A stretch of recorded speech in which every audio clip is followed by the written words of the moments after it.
இதேவேளை முன்னாள் ஜனாதிபதி மஹிந்த ராஜபக்ஷ கொழும்பு ஹுனுப்பிட்டிய கங்காராம விகாரைக்கு இன்று பிற்பகல் சென்று யுத்தத்தில் உயிரிழந்த ராணுவத்தினரை நினைவுகூரும் வகையில் மத அனுஷ்டானங்களில் ஈடுபட்டார்.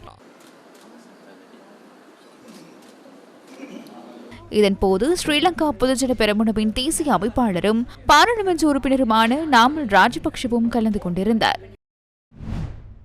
இதேவேளை முன்னாள் ராணுவ தளபதி ஃபீல்ட் மார்ஷல் சரத் பொன்சேகா முப்படையினர் தொடர்பில் கருத்து தெரிவித்தார்.